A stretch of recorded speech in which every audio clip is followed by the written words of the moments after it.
Hi, everyone. My name is Marone Melican, and I serve as the Outreach Director here at the Office of Cannabis Management. And welcome to the third of our Office Hour series here at OCM for our 2025 licensing cycle. I'm here alongside my colleagues from OCM who will be tuned in and tracking your questions throughout this presentation. For general awareness, this session will be recorded and posted on the OCM YouTube page for your review at a later date. If you haven't had the chance already, please check out the OCM YouTube to see our past webinars and our various informational sessions. And so we will make sure that this session as well makes its way on there as soon as we get our captioning completed, so that you can continue to refer to it as you complete your applications. I would like to preface this presentation by stating that the information in this presentation is not legal advice. We recommend that you please review Minnesota Statutes Chapter 342 and/or consult with an attorney regarding the various license types prior to making any decisions. The information in this presentation is solely intended to provide a general overview of the permitted activities um, under the various license types, and I will just note that it's not an exhaustive list. It is also meant to provide you with the resources and guidance materials to help you navigate through the licensing process. And so please just keep those in mind as we go through this presentation. I will be mentioning quite a lot of new terms, so we'll be talking new key terms, we'll be talking guidance materials. All of these will also be posted on our YouTube page and are currently on our website right now. So to get us started, I will walk us through a general agenda for today's session. We'll begin with an overview of the two license types that we're here for today. We'll discuss key terms and endorsements, allowable activities. We'll walk through the application processes, common mistakes, and we'll end our program going through this questions that you guys submitted in advance of today's event. I want to thank all of you for submitting these questions because they help OCM understand which areas of our guidance are still unclear and give us the opportunity to clarify. I want to note that you all submitted several questions and they both helped guide the creation of this presentation, and many of which will be covered during the Q&A portion of the event. The Q&A function during this session will also be used to update the OCM FAQ page, so feel free to submit questions through the QA function. We'll be tracking those both to clarify some of our guidance or things that might have still seemed unclear during this presentation, as well as to just update our website around different things that you guys might find valuable. So feel free to continue to send those questions and our team will track them and provide guidance on our site. Okay, so to get us started, I want to speak a little bit about the OCM. The OCM was established to promote public health and welfare, protect public safety, eliminate the illicit market for cannabis flower and cannabis products, meet the market demand for cannabis flower and cannabis products, promote a craft industry for cannabis flower and cannabis products, and prioritize growth and recovery in communities that have experienced disproportionate negative impact from cannabis prohibition. As we are the regulatory office, we are also tasked with, as a result, with the licensing for the adult use cannabis industry, which is why all of us are here today, is to learn a bit more about two of the license types. Before we get deep into the licensing portion of the presentation, I do want to highlight a recent announcement from the OCM. So the OCM announced the CanRenew Community Restoration Grant Program to help restore communities who have been disproportionately impacted by drug enforcement. A request for proposal is available now on our website for those interested in applying for grant funds. I do want to point out that this is specifically for community restoration and is not necessarily a business grant. To learn more about other technical assistance grants, you can check out the Office of Cannabis Management's website, where we have a link to other state agencies, such as the Department of Employment and Economic Development, that might have upcoming grants that are related more to the business and technical assistance side. I do want to note that the Can Renew grant, which is housed at the Office of Cannabis Management, the deadline to apply for that grant is March 24th by 11:59 p.m. And so you can learn a bit more about that by just checking out our website. Okay, so further into the licensing process and the licensing cycle, I wanted us to just be able to be grounded with some current dates. As you guys can see, the cycle began with the social equity applicant verification process, which was from January 15th to January 30th, followed by the opening of the license application window on February 18th. This window will be closed on March 14th, followed by a May to June timeline for lotteries for capped licenses. This timeline that can be found on the screen right now can be found on the OCM website, and really is just a helpful tool to monitor where we are in the process, and for you to be able to monitor where you are throughout this process as well. The next resource that I want to highlight is our From Start to License, Your Path to Cannabis Licensing in Minnesota graphic. The graphic can be found on the Cannabis Business Licensing webpage on the OCM website. As you can see, this is a graphic that can help you further understand your path to cannabis licensing in Minnesota.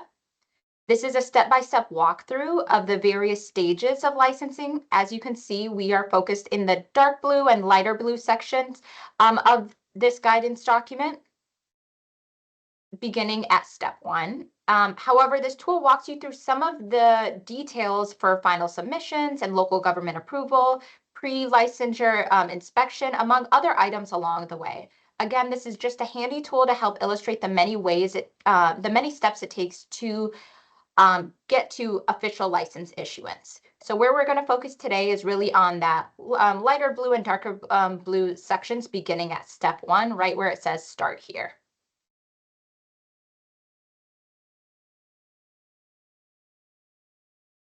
So now I'm going to go through, walk us through a license overview where we'll take a look at the transporter and delivery service licenses, discuss their allowable activities, um, discuss about which licenses can be held simultaneously, walk through endorsements, and take a look at some of the key differences between, or some of the key commonalities or differences between the license types, and then proceed from there. So to get us started, I want to talk through a few key terms. The first one being license.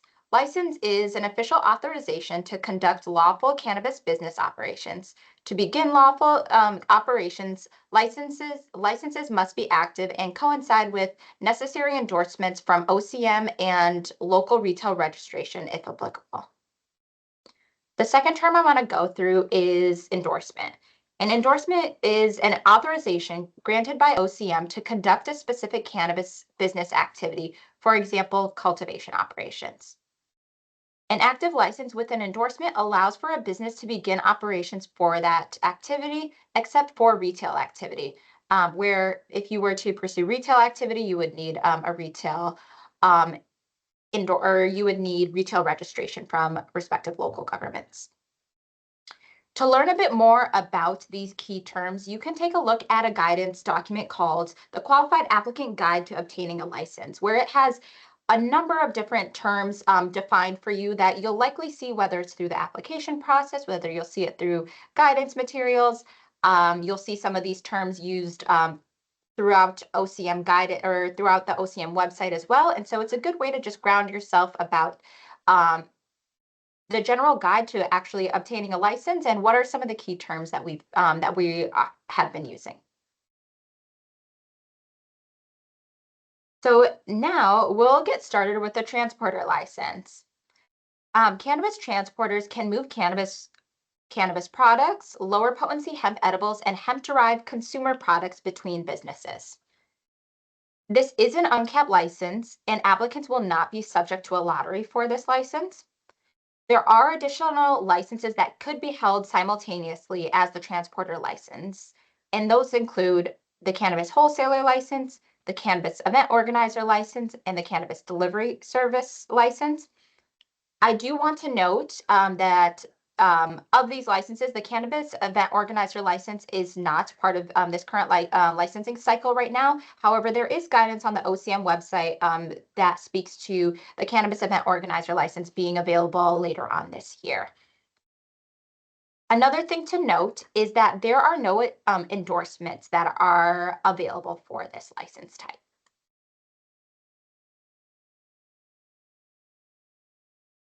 As it relates to allowable activities with the transporter license, a transporter license can transport immature cannabis plants and seedlings, cannabis flower and cannabis products, artificially derived cannabinoids, hemp plants, hemp plant parts and hemp concentrate, lower potency hemp edibles, and hemp derived consumer products. They are also only allowed to transport between licensed cannabis businesses, including to the medical combination businesses.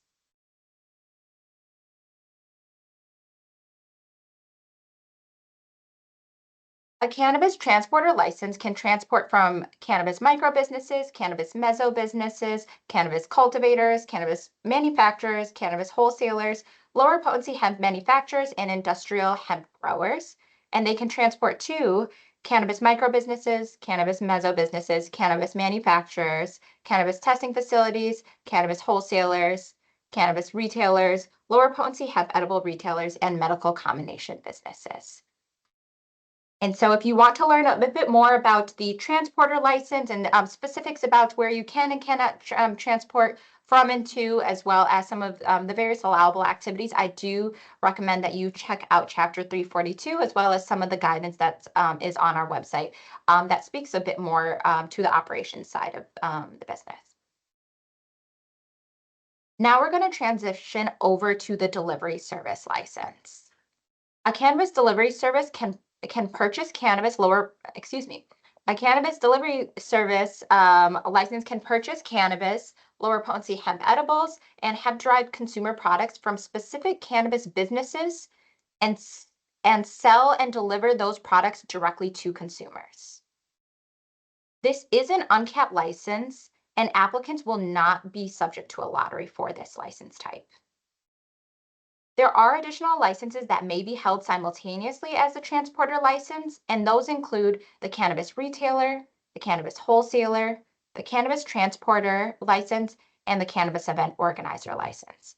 And again, to note here that the first three, of course, are licenses that are available at this time. However, the cannabis event organizer license is not up in this current in this license cycle, and we will have further guidance on that on our website. Lastly, I do want to note that there are not associated endorsements available for this license type.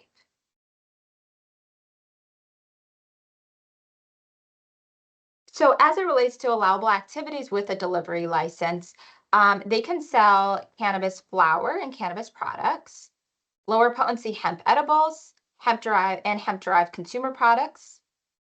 Another item to note is the age, is specifically the age restriction piece here. This license is allowed to deliver allowable items directly to consumers after verifying that the customer is at least 21 years of age or is enrolled in the registry program. An additional thing to note here is that cannabis delivery services are not allowed to purchase from lower potency hemp edible retailers.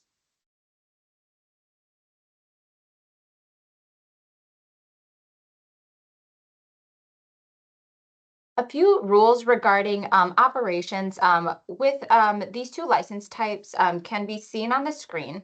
I just want to be able to walk through a few of these as I think it's helpful in thinking about your future operations and if you are choosing to potentially pursue one of these license types. So the first being all product being transported must be stored in a separate secure compartment that is locked with its own separate key and combination pad than the vehicle.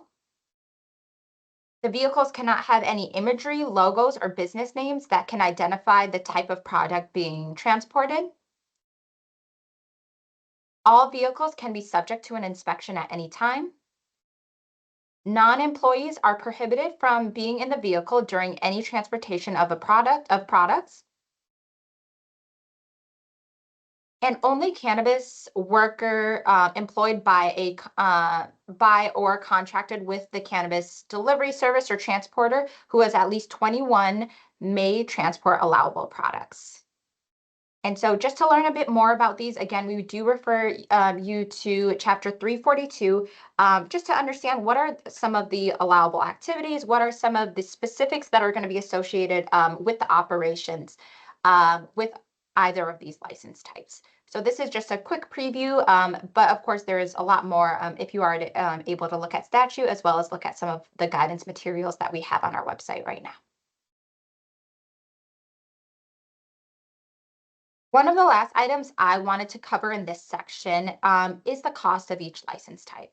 The license types have an application fee, a initial license fee, and an annual renewal license fee.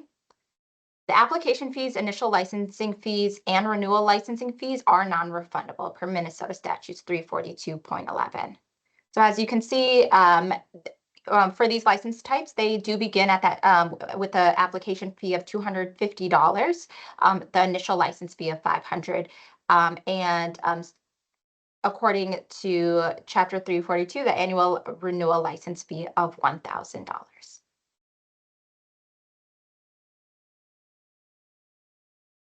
So now I wanted to provide you just a little bit of information about kind of the process and the different, some of the different materials and uh, guidance that's helpful as you're thinking about the transporter license.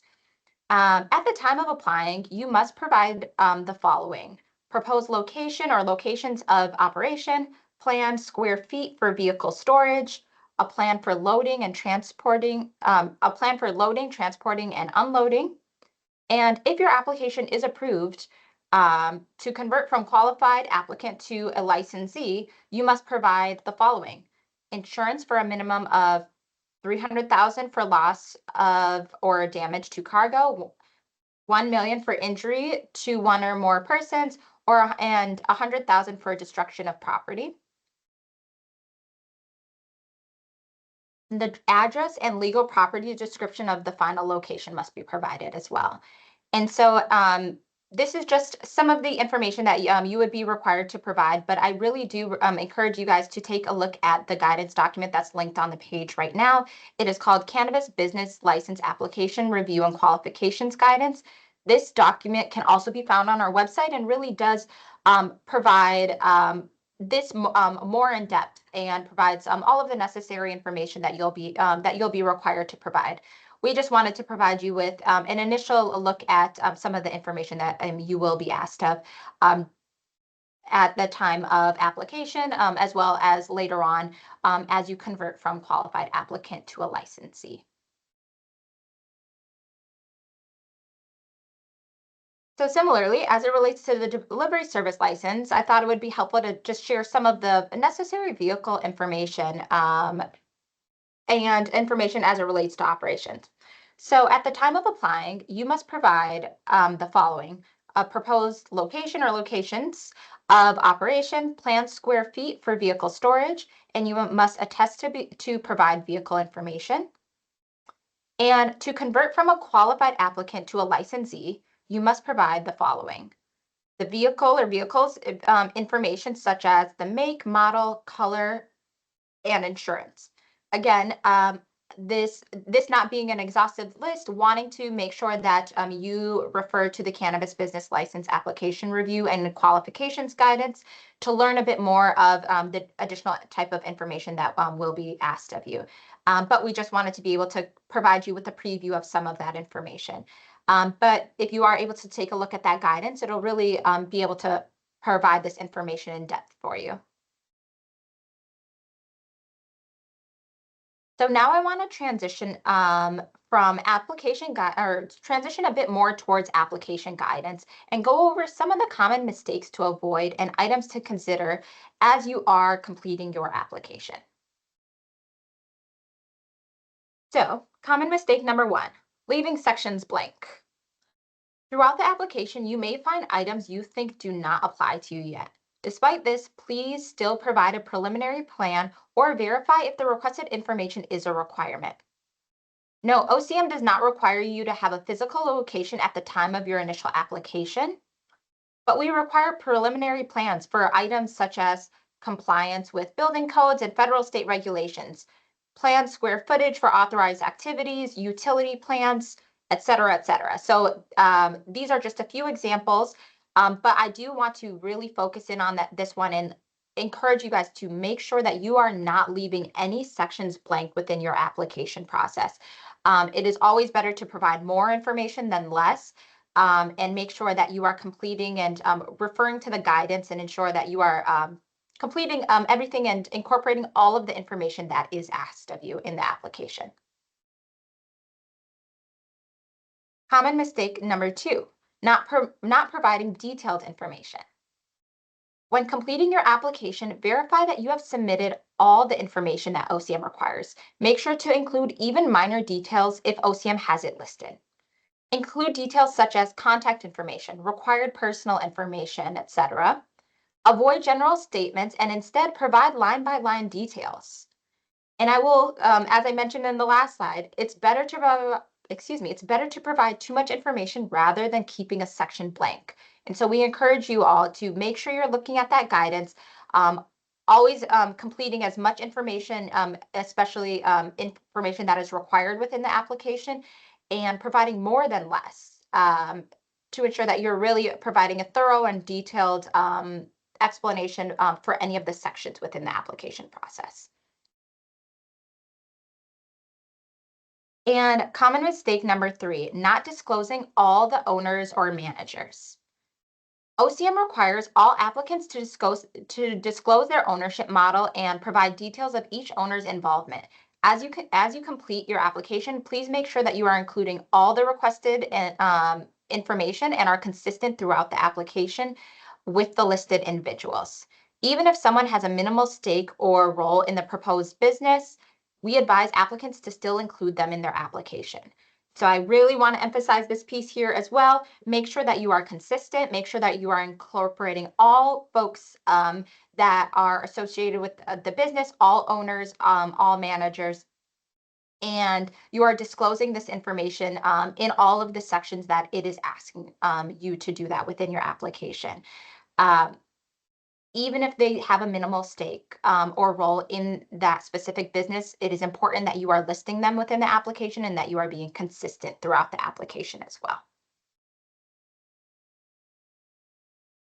So now I know that I mentioned quite a lot of specific items regarding the two license types, but I also want to talk about a few OCM recommended actions, specifically utilizing our guidance documents. I will just say we recommend that you use our cannabis business license application review and qualifications guidance. We have it available on our website right now for you to be able to review. It is truly guidance that will help you throughout your entire application process. It incorporates all sorts of information about what is being asked of you within your application. And so if you haven't already, I would encourage you as you're pursuing your application, have it printed, have it side by side, use it as a resource as you are navigating the SELA licensing system. The second document I want to refer to is the Qualified Applicant Guide to Obtaining a License. This is the document I referred to towards the beginning of the presentation that has a number of key terms. It talks about the pathway to licensure. It talks about an overview of the overall license process. And so I really do encourage folks to use that resource as it has a lot of helpful information, not only about the application process, but the process after you submit your payment, and what are some of the next steps throughout the licensure process. The third document I want to refer to is the Cannabis License and Endorsement Type Chart. This is a chart that is available on our website, and it allows you to understand some of the allowable activities per license type and the various endorsements that are required. I will say it is not an exhaustive list, so it is meant to be just an initial guide, but we highly recommend that even beyond that, that you still refer to the statute, still take a look at Chapter 342 and take a look at the exhaustive list of everything regarding the various license type that you might choose to pursue. And lastly, the document I want to refer to is the From Start to License, Your Path to Cannabis Licensing in Minnesota. I recommend folks print this document out. I literally keep one right next to me, and it is literally a document that allows you to see where you are in the licensure process. It starting with step one, which was that light blue and dark blue section of the guide. And as you go through different parts of the process, you'll be able to see where you are all the way until you get to step five, which is license issuance. And you'll be able to follow those last and final steps. So these are just some initial documents that we encourage you to be printing. We encourage you to have alongside you as you are pursuing your application, as it really does guide you through and helps, I'd say, answer a lot of the common questions that you may be having. In addition, we have a few more recommended actions from our office. Um, one of which being, we encourage you to begin thinking about where you may want to locate or operate. Research your local zoning regulations, build relationships with local government partners, and begin to fully understand what it is that what the potential local zoning regulations already might be, and begin thinking about that as you prepare to identify where you might want to operate. The second thing I want to recommend is starting your application early, but please take all the time that you need to review it. We encourage that folks are um, of course, taking their time, use these resources, use this video once it gets posted onto the web, use all of the guidance materials that we referred to, and take your time and review it. Have somebody else review your application as well, and really take those suggestions that we gave you today seriously around ensuring that everything is complete, that you aren't leaving any sections blank, that you're over explaining, and you're really providing all of the necessary information throughout this process. And I will just note one additional thing that you are able to do is you can reach out to the Office of Cannabis Management at cannabis.info@state.mn.us.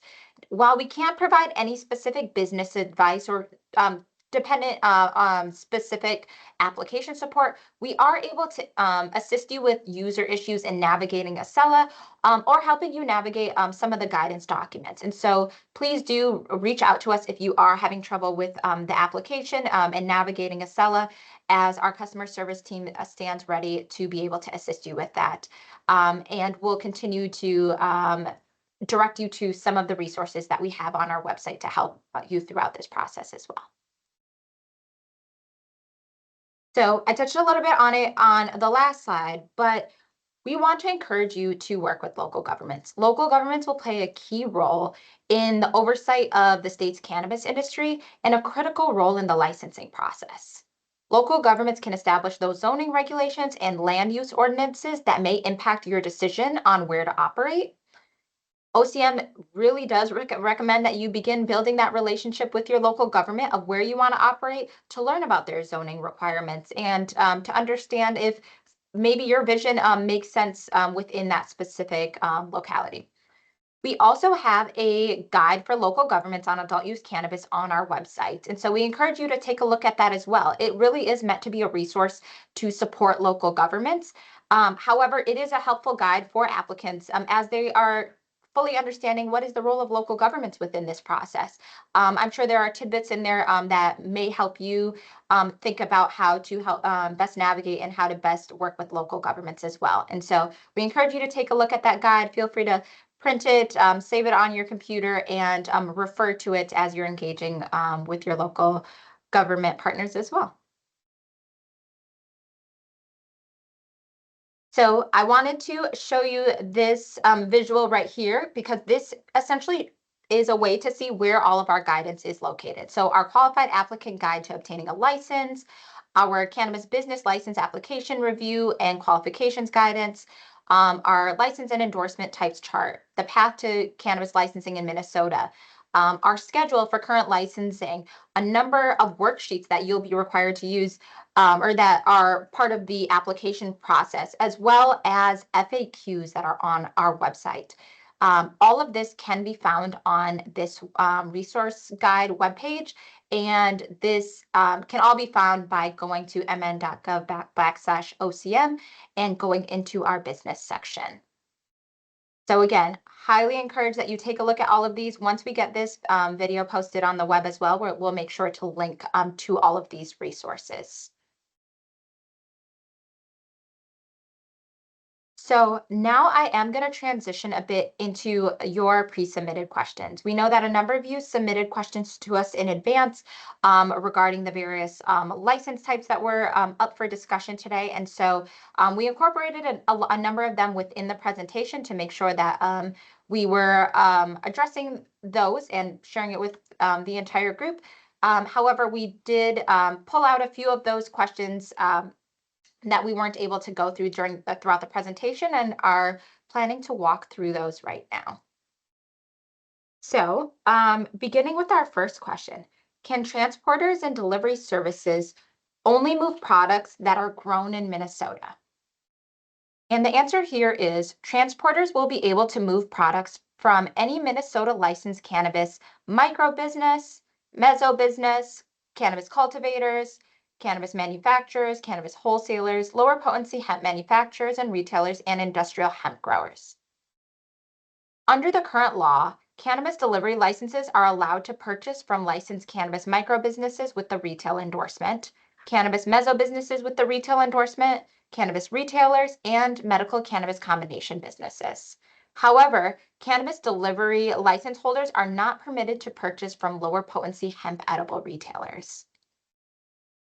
If a wholesaler has a hemp-derived product importer endorsement and purchases lower potency hemp edibles that are from out of state and sells to businesses with appropriate retail endorsement, then those products can be transported or delivered by the transporter or delivery service licensee.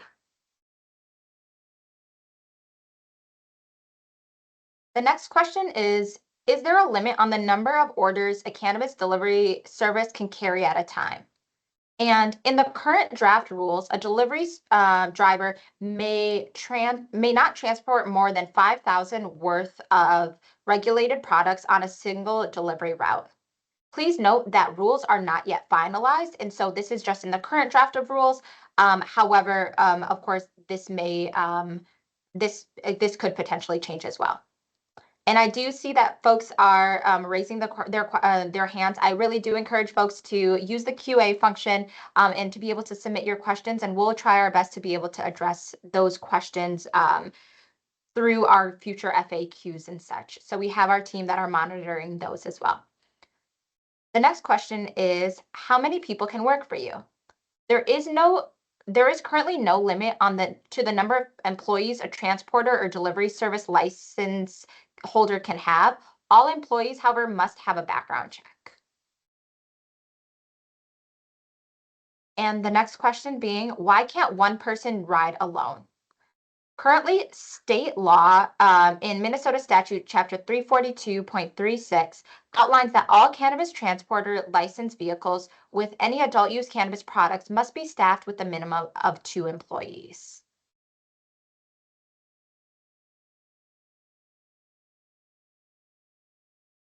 And then our next question was, what vehicles can I use as a cannabis transporter? And the answer here is Minnesota statute does not specify any specific vehicles that can or cannot be used for this license type. Instead, it outlines various rules such as needing a secure storage compartment, not having any image or business names that depict the items that are being transported, having as well as having randomized deliveries. I do want to note that we really encourage you guys to read chapter 342.36 and keep following the OCM draft rules for further information, as a lot of this will continue to be spelled out.